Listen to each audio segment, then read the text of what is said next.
Hello, everybody, and welcome to the Snap Take.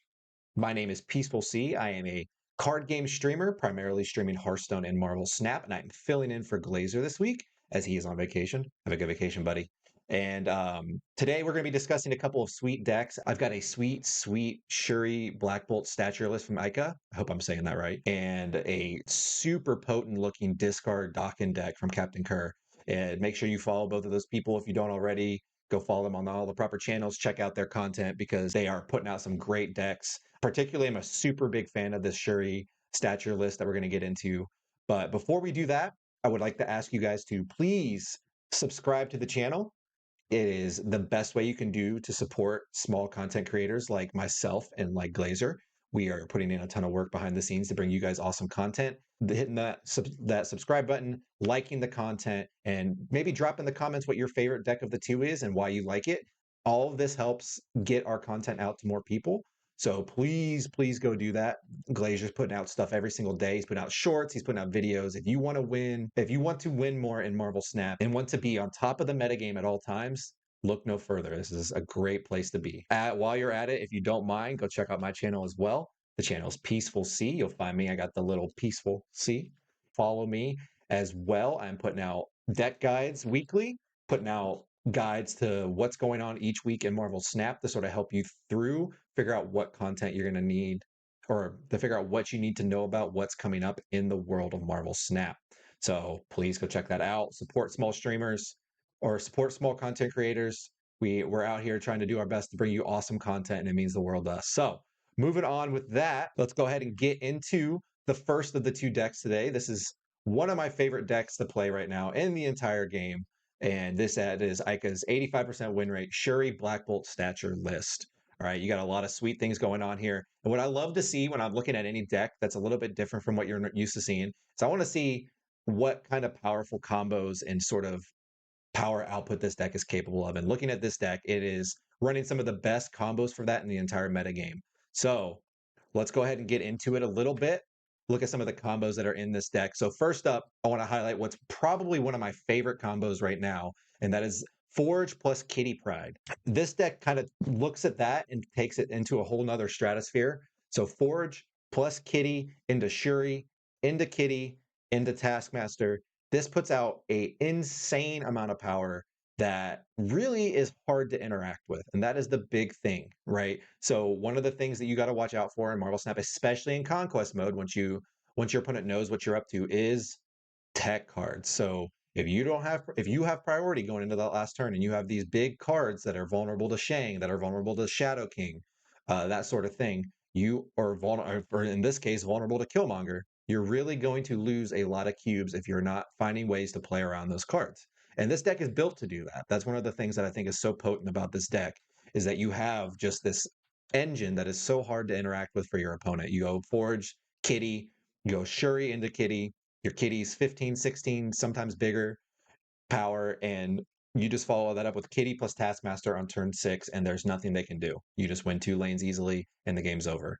So this is a really cool, really powerful combo if you play it correctly. If you know your opponent's got Shang, you know your opponent's got Shadow King that they're going to try and use on your big threats, power up your Kitty. Okay, that's one of the biggest combos to know for this deck. Next up, you see I'll put Buffing Jeff to make your last turn less predictable. This also carries over for Captain Marvel. Any of the cards that move make it very difficult for your opponent to know where they need to put their power, okay? So something like Jeff into Hulkbuster is actually really strong, right? Because that's 8 power, can't be interacted with by Shang, and it makes this big, scary threat, almost like a little mini Vision, right? You cut it in half, you got Jeff, you got Hulkbuster, you put them together. It's a nice 5 energy, 8 power, just like Vision, except it's split over 2 turns. And this is just really hard for your opponent to interact with because they don't know where that power is going to go on the last turn.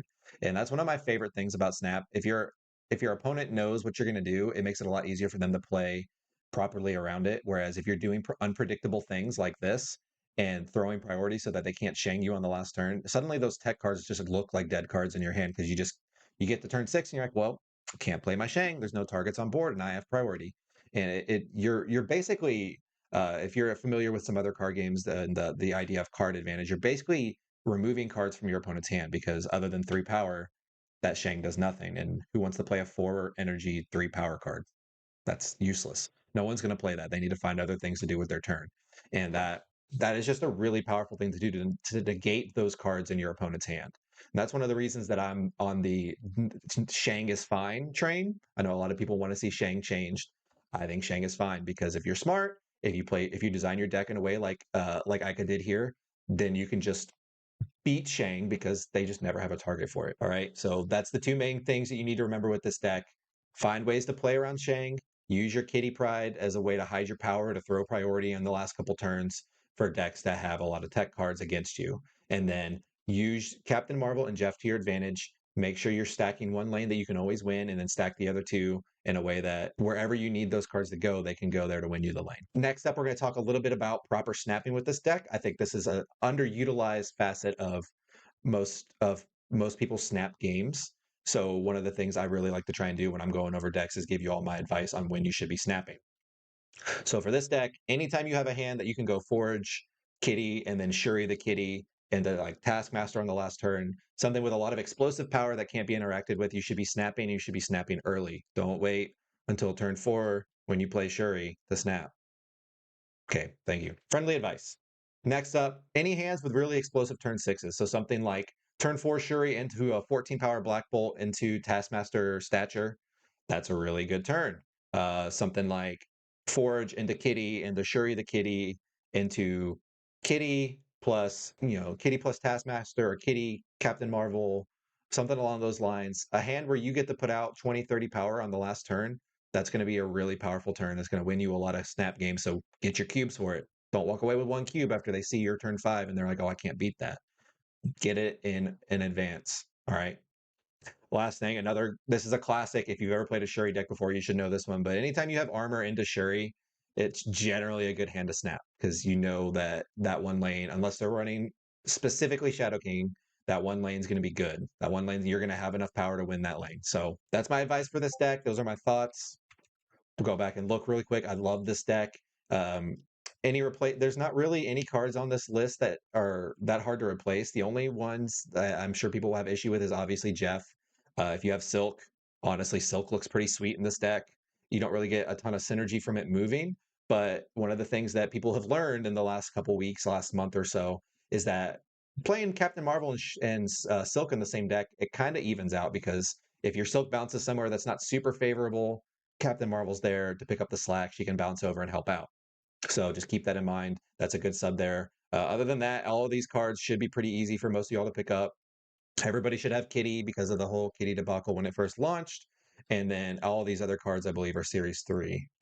Stature might not be Series 3 yet, but all the rest of these cards should be Series 3. Like, if you don't have Stature, obviously you're going to need to run a different version of this deck. But for the most part, Jeff is definitely replaceable.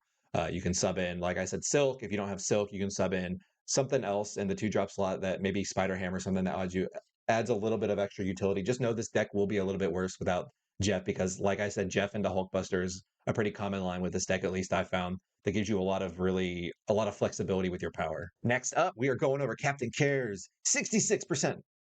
Almost a really nice win rate. Dock and discard deck. So this is, at first glance, a pretty standard looking discard deck, right?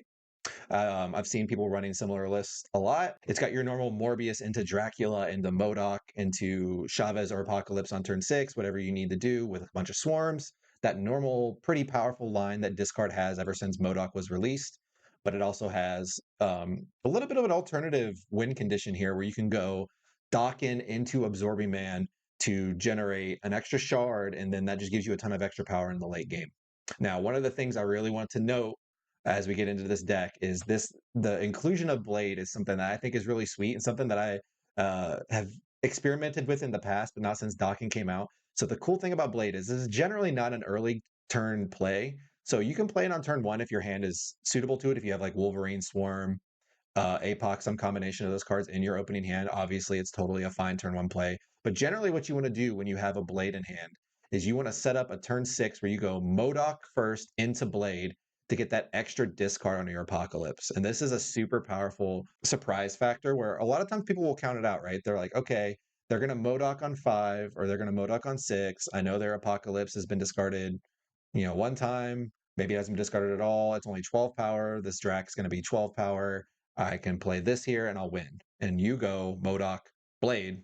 Suddenly that APOC has been discarded an additional time. That's 4 extra power they weren't expecting, plus the 3 power from Blade that they're not necessarily going to be able to predict or see coming. And then suddenly you have this extra bonus stats in that lane that really get your opponent a lot of times.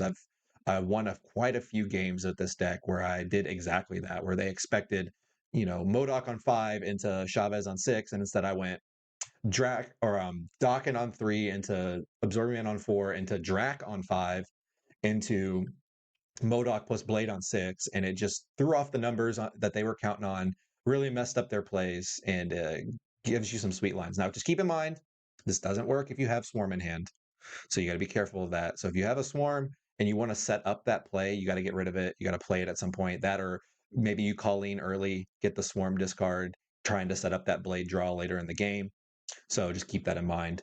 Always remember with this deck that your last turn is generally pretty predictable. If you go Modoc on 5, it's very easy for your opponent to predict what you're going to have, because if they see the APOC discarded, the Swarm's discarded, they're going to know exactly what power you have on the last turn. So just that you can win through that before snapping, because if they count it out and they stay, they probably know exactly what you're going to have. So unless you have that Blade Modoc line on 6, don't stick around if your opponent is trying to snap you on turns 4 or 5, right? So let's dive into a little bit more detail on that, since I did get into I got a little bit early on the snapping stuff, but we're gonna go into hands that I would personally snap with this deck. So a good combination of your early tempo. The nice thing about this card has always been, against any non-enchantress deck, Morbius is a really nice way to hide power until the late game. So you can kind of throw priority with that. Same thing with Drac. So any hand with Morbius and Drac to me is usually a snap, even if I don't have the Modoc yet. If I have the Modoc, it's absolutely a snap, and you should snap it early before they know what's going on. Don't snap on 5 when you're about to play the Modoc. Don't snap on 6 after you've played the Modoc and they know exactly what you have. It's not a great way to do it. Definitely snap as early as you can so they don't know just how good your hand is, and they have to make that decision as early as possible. Now, another line in this deck, this one's a little more situational, okay? If you're playing against a deck that generally has Shang in it, you probably don't snap this hand unless you can throw priority to the last turn and not discard the shards early. But if you have Dokken into Absorbing Man, that should generally be a snap, because you're setting up a lane, like say you play Dokken and Absorbing Man on the same lane. That's, 5 power from Absorbing Man plus going to be 16 from Dokken. That's 21 power just from 2 cards. It's going to be really hard for most opponents to beat. So that's another good hand to snap. Again, with the caveat that you can either throw priority and not uh, subject the Dokken to the danger of a Shang, or that your opponent's not running Shang. Then obviously it's a totally fine snap. Another thing this deck can do is just kind of out-tempo your opponent. You've got Nebula, you got Colleen, you got Dokken, all as really strong early tempo plays. If you have a strong early tempo hand, I also like snapping these, because a lot of times what will happen is you snap it early, and if your opponent doesn't like their hand, they're going to leave. If they stay and they see your early tempo and their hand doesn't improve, they're probably going to leave, right? Before they're not going to risk that turn 6 of losing to whatever other power you have to put out. So be smart with your snaps with this deck. This card is not a deck that's generally super favored overall in Conquest, because it's very predictable later into the game. So that's why I very much enjoy this list myself, because it makes it really difficult for your opponent to know exactly what you're going to get up to. So keep that in mind. Try and vary your plays, and make sure you're snapping early so that your opponent has to make decisions before they know if they're going to draw that Shang, before they know if they're going to draw that Enchantress or whatever it may be to counter your good power plays. So make sure you're focusing on that. And that's all I've got for now. So thank you so much for hanging out with me today. Thank you so much, Glazer, for letting me be a part of your channel. And I will see y'all later. Have a great day.